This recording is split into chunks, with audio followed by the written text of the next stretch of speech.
Olá, corretor amigo, corretora amiga. Muitos questionamentos têm sido feitos a mim referente à lei de zoneamento. Já falei algumas vezes a respeito disso, mas a gente sempre fala referente à taxa de ocupação, coeficiente de aproveitamento. E a lei de zoneamento não é somente a taxa de ocupação e o CA. Em regra geral, o que eu vou falar serve para o país todo, tá? Em alguns lugares com mais detalhes, com mais prioridades para determinados assuntos, mas no grande geral do Brasil, a lei de zoneamento faz parte do plano diretor, tá? Em grande regra. Tem cidades em que a lei de zoneamento não está compreendida dentro do plano diretor. Mas é uma minoria, mas é a mesma coisa. Uma completa a outra se tiver separado. Veja, o plano diretor é regulado pela lei federal que ficou conhecida como Estatuto da Cidade.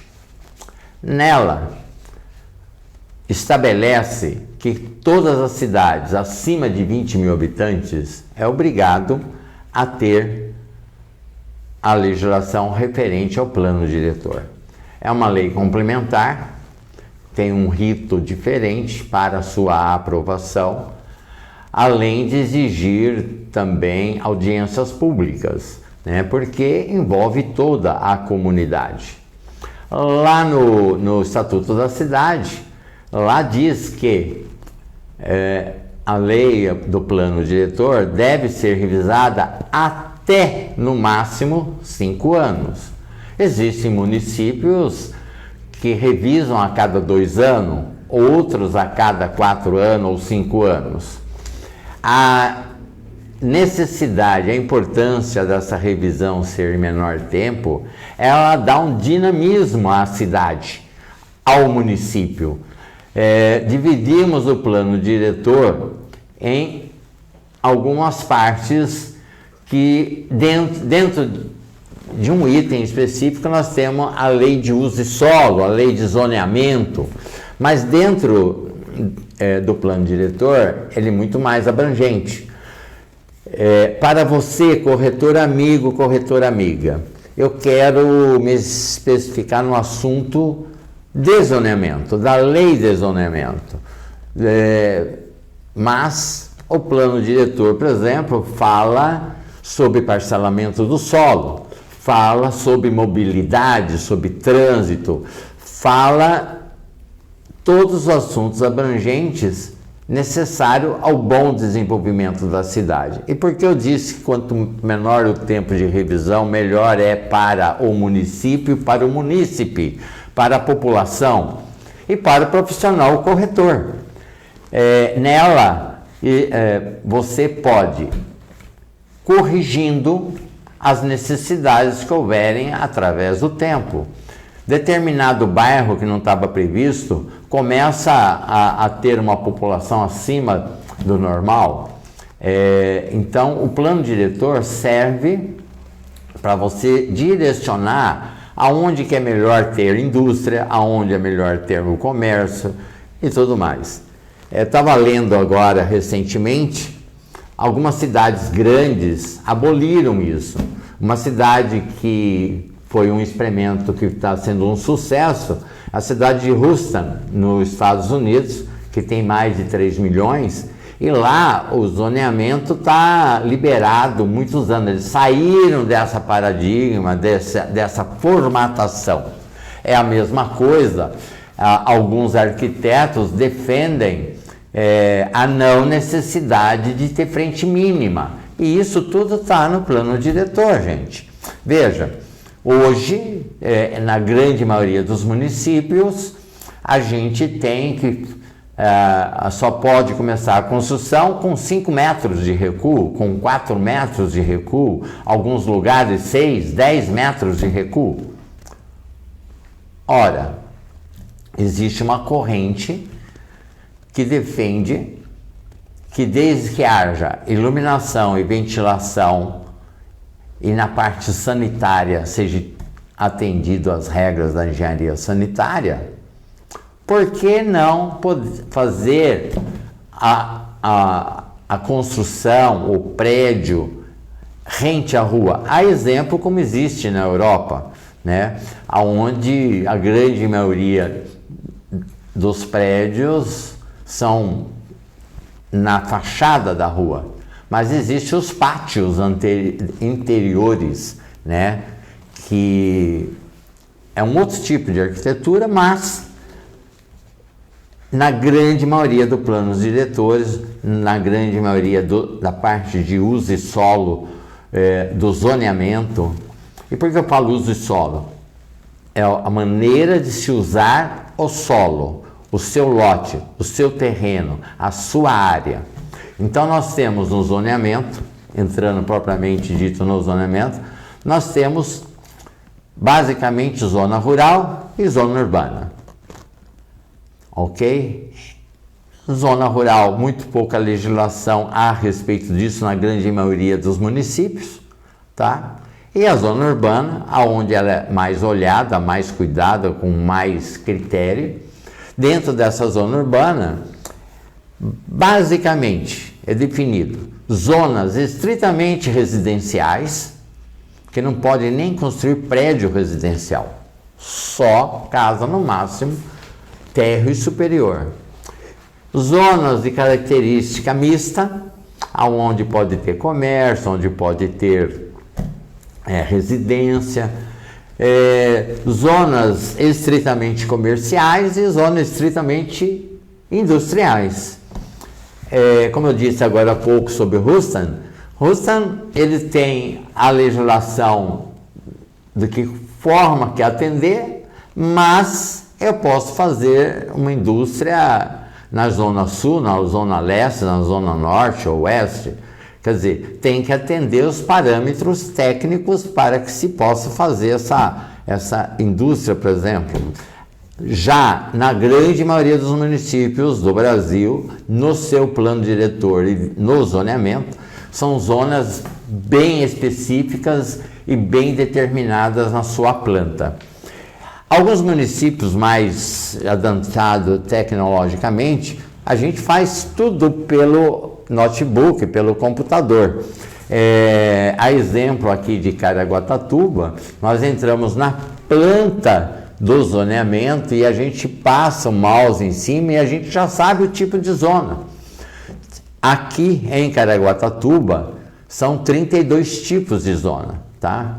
Mas não é só isso.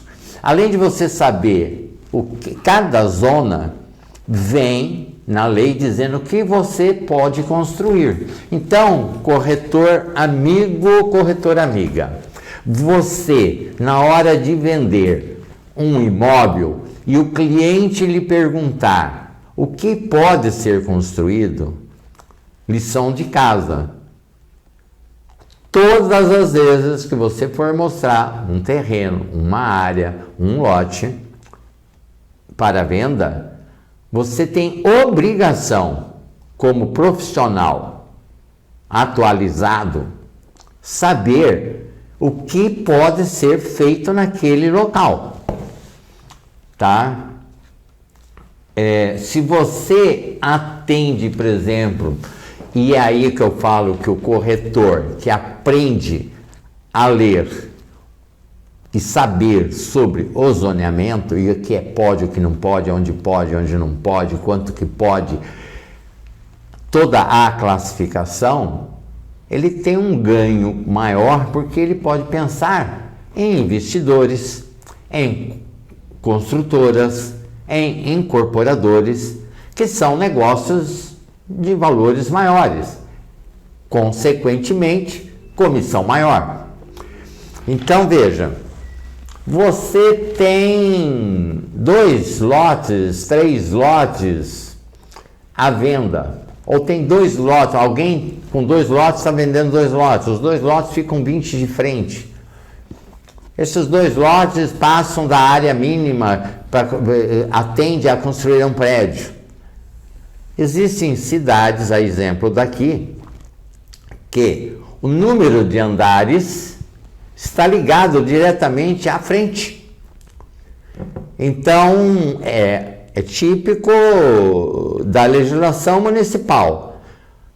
Existem muitas cidades assim, tem cidades que não tem isso. Então, por isso que o corretor tem que consultar o zoneamento. Então, veja você, corretor amigo, corretora amiga. A exemplo da cidade onde estamos localizados, Caraguatatuba, estado de São Paulo. 2 lotes com área acima de 700 metros quadrados, nós podemos, se naquela zona permitir, fazer um prédio vertical até 6 andares. Mas eu, corretor, querendo o melhor, vou atrás do 3º lote, que é o vizinho, de um lado ou do outro.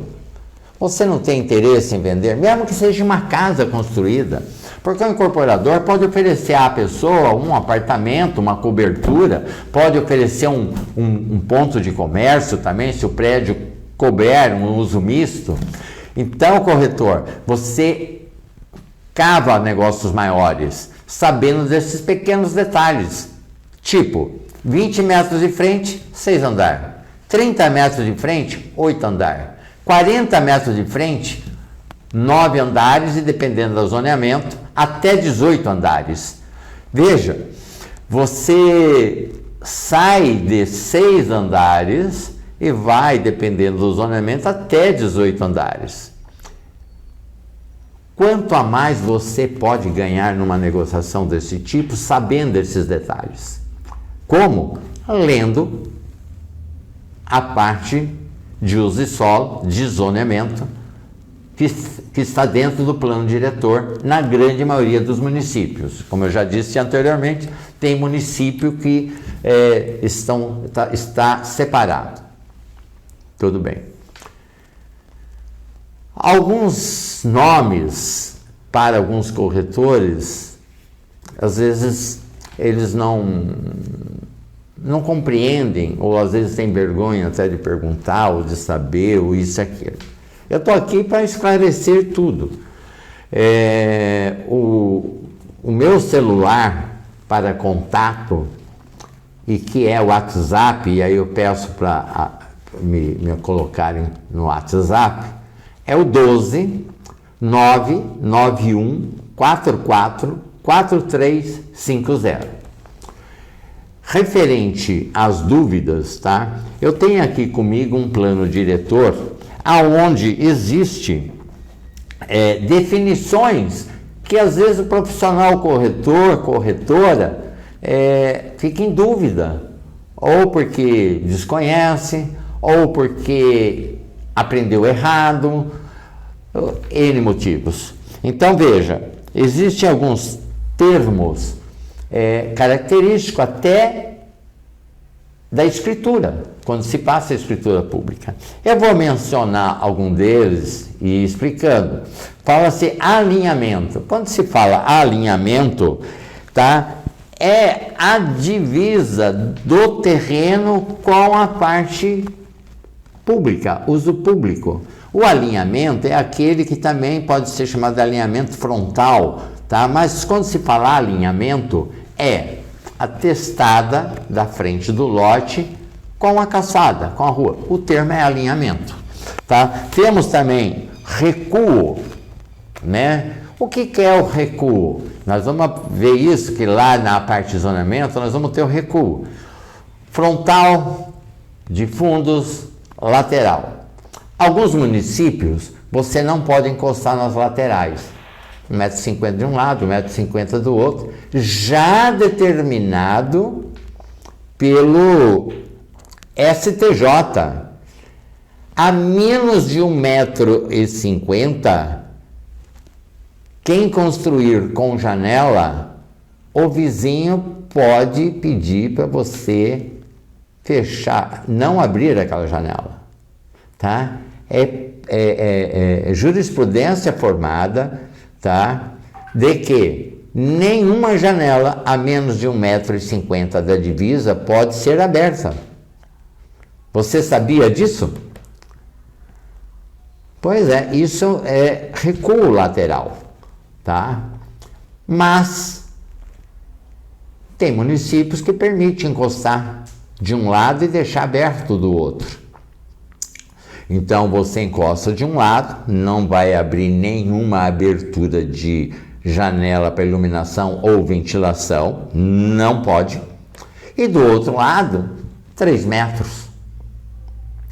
Para prédio, como que funciona isso? O prédio não vai poder encostar. Então o prédio, em regra geral, os dois lados são iguais e funciona de uma forma, mesmo que venha em metragem, sempre atende uma lei maior, que é uma lei estadual aqui no caso de São Paulo, que é a altura do prédio dividido por 6. Tá? Então H sobre 6, sendo o mínimo 3 metros, por exemplo. Tá? São recuos definidos em lei, ou municipal ou estadual. Então, quando um cliente perguntar, mas aqui eu posso encostar na lateral? Recuo lateral nesta zona é obrigatório. Exemplo, aqui nesse zoneamento o senhor pode encostar assim de um dos lados, mas do outro lado tem que deixar tanto. Aqui como é zona central, o senhor pode encostar dos dois lados. Existe? Claro, também a possibilidade. Cada município pode legislar sobre isso, desde que não tenha aberturas de iluminação e ventilação para o vizinho, né? Então veja, as N possibilidades, corretor e corretora, de você atender o seu cliente dentro da expectativa que ele espera de você.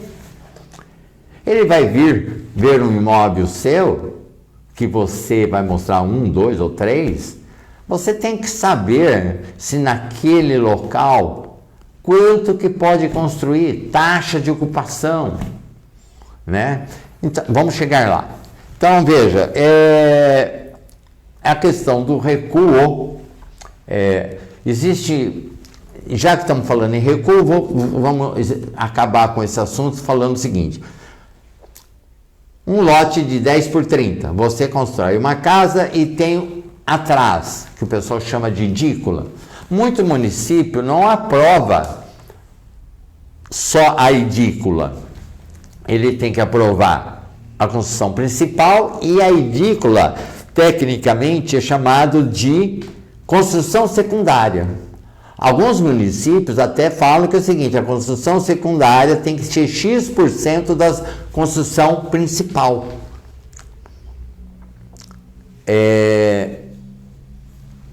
Você não aprova a construção secundária sem aprovar também uma construção principal.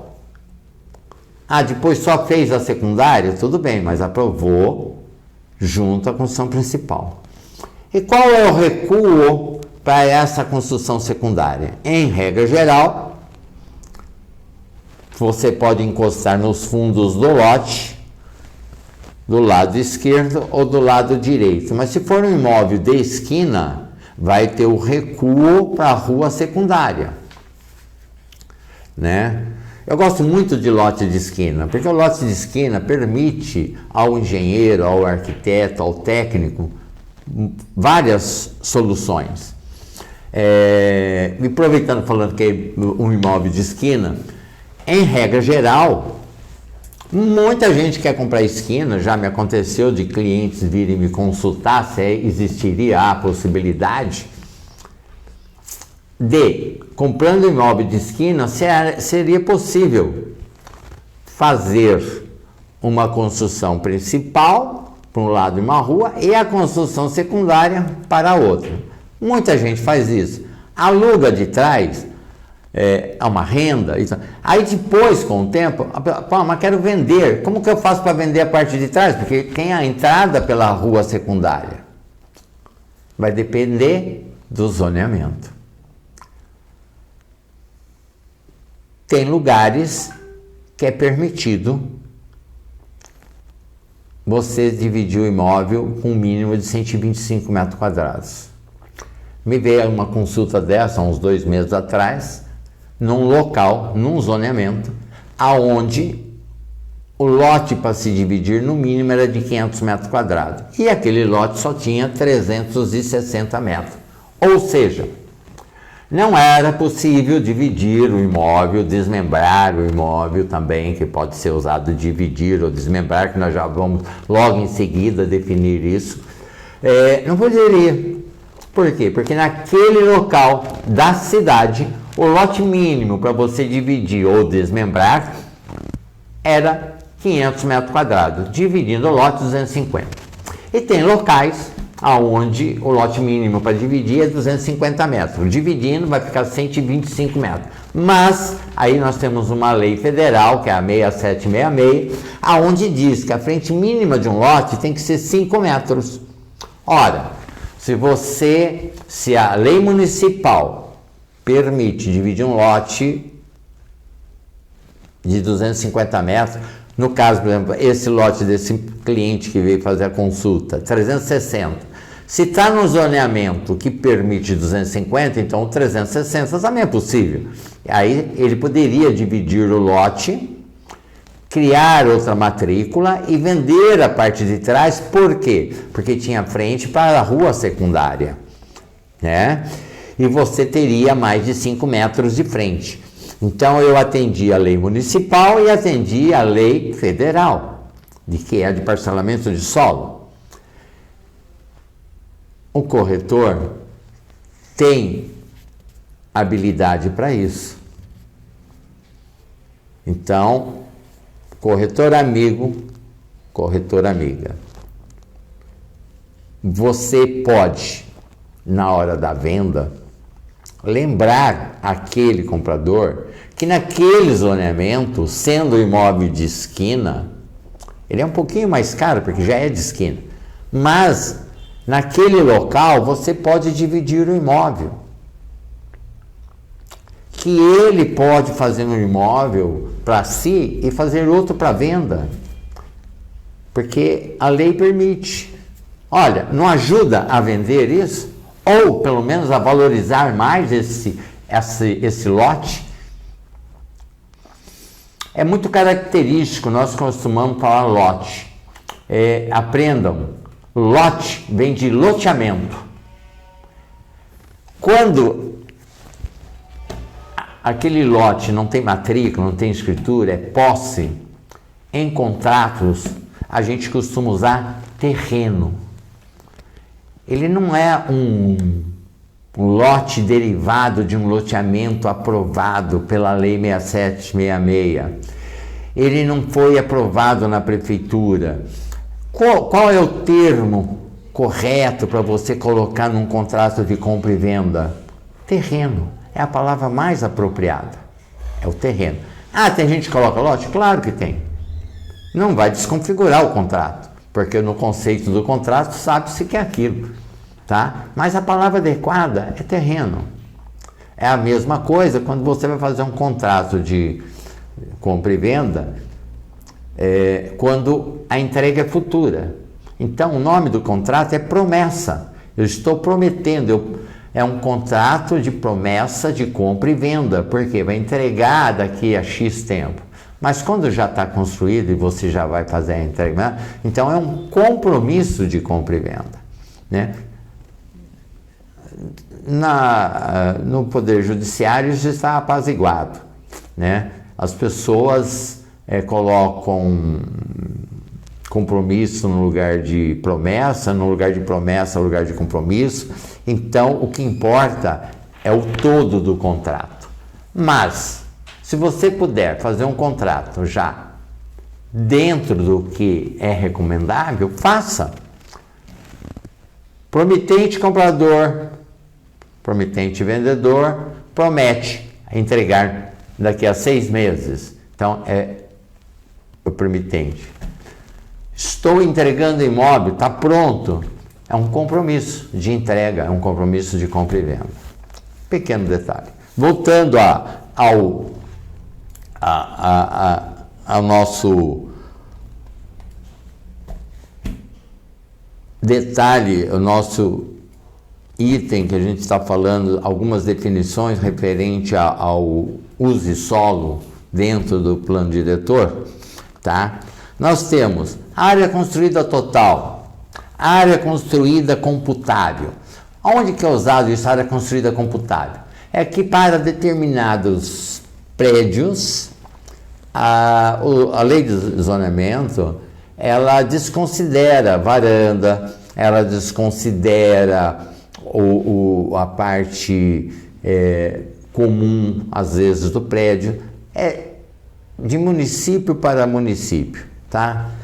Isso não é uma preocupação para o corretor, isso é uma preocupação para quem vai comprar depois e dentro da área. Quer dizer, isso geralmente é uma preocupação para o incorporador consultor. Área bruta por zona. O cara pode perguntar qual que é a área bruta por essa zona. Você tem que correr, saber. Qual que é a área bruta? É a taxa de ocupação. É o CA, né? E a gente vai entrar também nisso, tá? Falando, coeficiente de aproveitamento, o que é? Nada mais é que o número que vai multiplicar a área do terreno.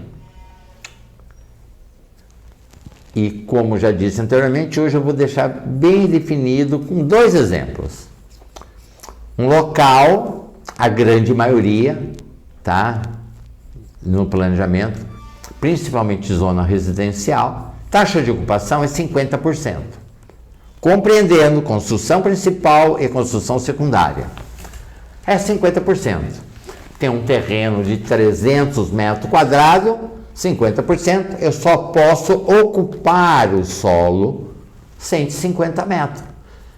50% é metade do terreno, uma área de 300 metros quadrados, 50% vai dar 150 metros quadrados de ocupação.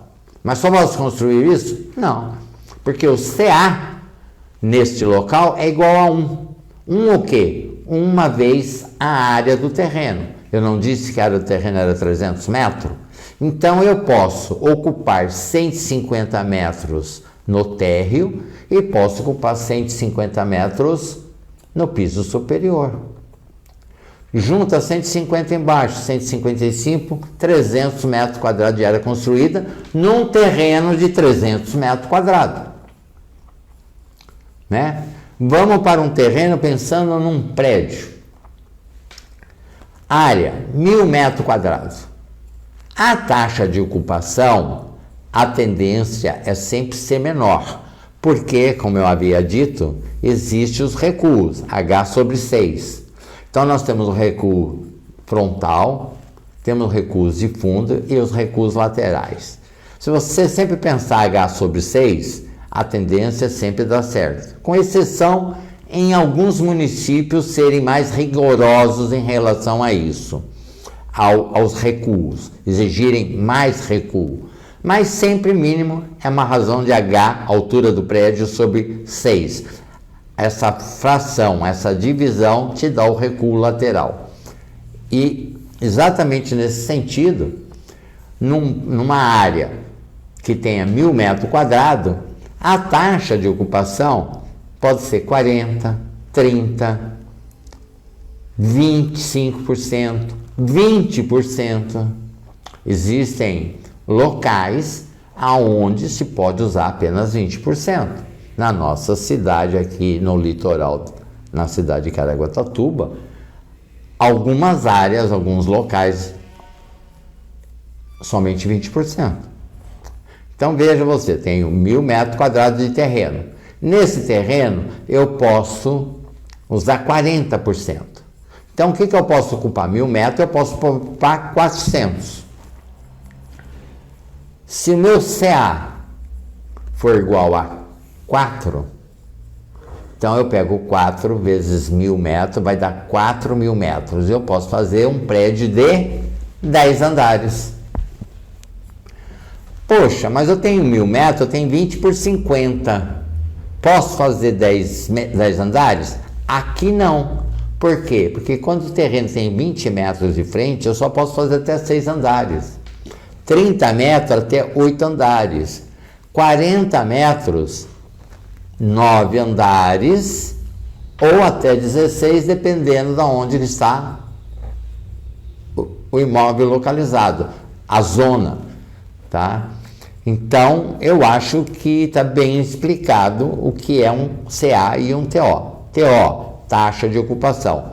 O pessoal fala o seguinte, é a área ocupada no sol da meio-dia, aonde faz sombra. É uma maneira também de explicar. Mas é a taxa de ocupação, é o que você pode ocupar no solo. Eu tenho um solo de 1.000 metros quadrados, 40% é 400 metros. E o CA é um número que vai ser multiplicado pela área do terreno. Né? Ok. Eu acredito sobre isso, não existe dúvida. Existe um negócio que é muito interessante. Outro dia um corretor me ligou perguntando, um incorporador querendo vir para cá de São Paulo, e lá em São Paulo exige-se, aqui na prefeitura não se exige, é que tem uma lei estadual aqui do estado de São Paulo, onde fala da taxa de impermeabilização. A lei municipal, no plano diretor, no zonamento, também fala da taxa de impermeabilidade, ou seja, você tem que deixar X% do terreno para que quando chova, você tenha uma área de terra, de terreno, de área que possa fluir essa água de chuva. Mas existe uma lei estadual de muito tempo, aonde exige a aprovação na CETESB. A prefeitura daqui não pede, mas São Paulo pede. E como os incorporadores de São Paulo perguntaram ao corretor preços e custos e tudo mais referente às aprovações aqui em Caraguatatuba. Olha, quero fazer o projeto, o terreno é 1.000 metros, eu posso construir até 4.000 metros. Quais são as custas para mim fazer a viabilidade desse empreendimento aí em Caraguá? Eu quero saber o custo da planta da CETESB, eu quero saber o custo da planta da prefeitura, a tabela da prefeitura. É possível perfeitamente um corretor atender essa incorporadora, essa construtora. Mas o colega, o nosso corretor, amigo de anos e anos e anos, Manuel, nunca ouvi falar de aprovar a parte de... Eu falei, não é que tem uma lei estadual. E que o pessoal, às vezes, na grande maioria do estado de São Paulo, ninguém até lembra, mas em São Paulo é exigido, na cidade de São Paulo é exigido, tá? Então, cada região tem a sua característica, tá? Eu acho muito importante, existe muita coisa dentro da planta, mas as palavras que mais se usa, tá? Gleba. Quando se fala gleba, a grande maioria de gleba ainda está na zona rural porque paga-se ITR muito mais barato do que IPTU. Mas pode ter gleba já com identificação municipal, né? A gleba é a área bruta, a área maior. Dentro dessa gleba pode-se fazer loteamento. O que é um loteamento? É um parcelamento de solo. O município regra também parcelamento do solo e ele tem que ser, ele só pode ser se for mais restritivo do que a lei federal. A lei federal fala que o menor lote que pode existir é 5 por 25, 125 metros quadrados. Não pode existir lote menor. Mas o município, se quiser, legisla o seguinte: no nosso município, lote menor é 10 metros. Por 25, por 30, por 40. Ou seja, o município tem o poder de legislar desde que seja mais restritivo que o Estado. Tá? Então, gleba é a área total, loteamento é o parcelamento dessa gleba, tá? E aí nós temos o desmembramento. Agora há pouco eu falei do lote de esquina que eu poderia dividir ou eu poderia desmembrar.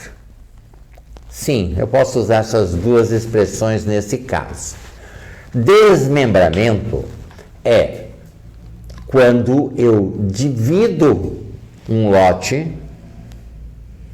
ou uma área maior ou uma gleba, desde que tenha frente para uma rua, para uma avenida, para uma estrada municipal, se for zona rural, tá?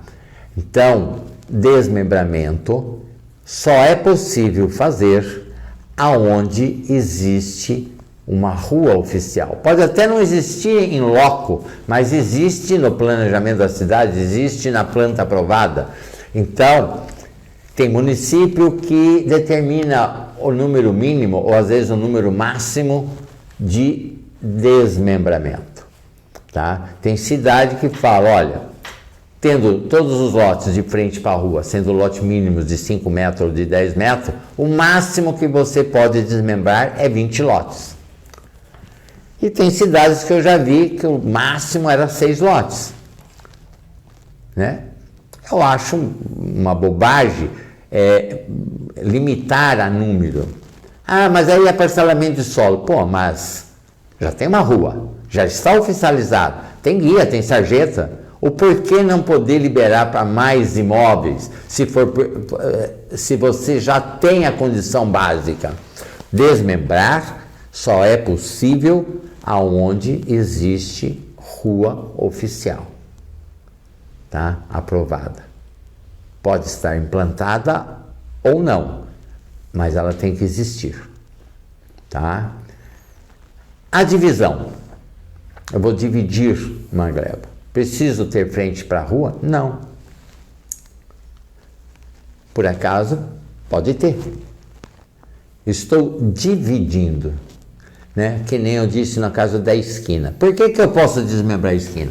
Porque um imóvel ficou para frente da rua principal e o outro imóvel ficou para a rua secundária. Mas ambas ficaram de frente para uma rua. Eu posso dividir esse lote? Também posso dividir. Então, veja, a palavra nesse caso que eu citei de esquina, pode usar as duas, desmembrar ou dividir, tá? Mas tem locais, por exemplo, que eu só posso dividir e não posso desmembrar. Vou dividir uma gleba, vou dividir algo que está em condomínio, está em comum entre algumas pessoas, ok? Referente a desdobro de lote. Pode ser um desmembramento? Também pode. Mas necessariamente já existe um lote e você vai fazer o desdobro. O que é o desdobro? É uma divisão só. Eu tenho 10 metros, vou dividir no meio 5 para cada lado. Tenho 20 metros. Vou dividir. Se naquela zona permitir 5 metros, eu posso dividir 5 e 15. Posso dividir 10 e 10. Tá? Vai depender da característica do zonamento aonde aquele lote está localizado. Né? Então, o desdobro de lote, você não tem alternativa. É dividir o lote em 2 partes. Ah, vou dividir em 3. Opa, isso não é mais desdobro, isso já é um desmembramento. Desdobro de lote é dividir um lote em 2 partes. Seja com 5, seja com 10, seja com 15, seja com 20 metros. É dividir o lote.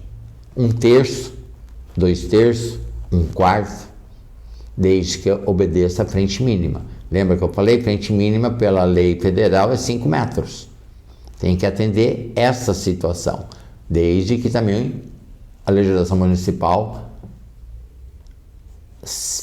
libere. Veja, remanejamento. Às vezes as pessoas ouvem remanejamento. O que é remanejamento? Já fiz algumas vezes. o proprietário de um lote, frente para a rua A, compra o lote dos fundos, que é frente para a rua B. Ele não quer fazer a fusão dos lotes. Outra palavra que já iremos explicar na frente, já vamos aproveitar agora. Fusão é a junção de um lote com outro. É a somatória de dois lotes. O remembramento, como eu estava dizendo agora há pouco, o que é? Comprou o lote da frente, comprou o lote de trás. Mas o lote está acima da área mínima exigida no zonamento. Então eu quero diminuir o outro lote da outra rua. Eu não quero fazer a fusão. Eu quero aproveitar e aumentar o lote onde eu tenho minha residência para fazer uma área de lazer, fazer uma piscina. Eu só vou entrar 10 metros no outro lote. E o que vai sobrar é perfeitamente possível ainda atender a legislação municipal. Isso é remembramento. Eu faço em duas etapas. Primeiro eu faço a fusão dos dois lotes e depois eu faço o remembramento. Eu defino as novas medidas, tá? Dentro da legislação existe mais uso misto, uso conforme, uso não conforme, o zoneamento que eu estava falando, naquele local estritamente residencial. Então, qualquer coisa que sair fora de residência é um uso não conforme, uso não autorizado. Vou fazer uma casa estritamente residencial, uso conforme. Tem muito município que se utiliza desse termo, né? Mas não é muito comum o corretor, a corretora, se utilizar desse termo. Uso conforme, desconforme. Tá? Temos aí, então, uma coisa principal, sempre lembrando que edícula é uma edificação secundária. Precisando ou não fazer o projeto da construção principal, o termo correto para a edícula, tecnicamente, é edificação secundária. Tá? Corretor, eu desejo a vocês, sempre quero e sempre venho dizer o seguinte: eu quero estimulá-lo a poder ter uma renda maior. E você só vai conseguir se enriquecendo de detalhes na hora de mostrar um imóvel. Você vai vender um apartamento, você tem que visitar o apartamento antes. Ver quais são os prós e os contras. Não adianta não falar dos contras, você tem que mostrar também aquilo que é contra. Né? Alguma coisa que depõe o imóvel, porque você está sendo verdadeiro. O cliente, o comprador, ele vai observar que você está querendo o melhor para ele. Você vai ganhar credibilidade. Não é só falando as coisas boas. Todo imóvel tem pró e tem contra. É difícil um imóvel que não tenha, né? Então, eu venho aqui colocar você à minha disposição para isso. Lembrei também de um outro, vendo aqui, né? É uma coisa muito importante. Muita gente sabe, mas mezanino. Mezanino é um termo utilizado, em regra geral. O pessoal pensa que é somente no andar térreo e em regra geral, o mezanino pode ser feito 1/3 da área do térreo ou até 50% da área do térreo. Muito utilizado em prédios ou de uso misto. Você faz uma construção até 6 metros, 5,70 metros e utiliza parte dessa altura para fazer mais uma laje. Mas o mezanino pode existir em qualquer andar, né? Uma cobertura, ou mesmo o apartamento duplex, que a gente chama, Não são muitos lugares que existe, mas existe apartamento duplex onde se tem um mezanino. Quarto andar, com um pé direito de 6 metros, parte do segundo andar do duplex enxerga ou vê a sala. É muito bonito um projeto desse tipo, né? É mezanino também, tá? Então, mezanino não se restringe só a andar térreo de uso misto. Pode ser usado dentro de um prédio, no 10º andar, no 4º andar, tá?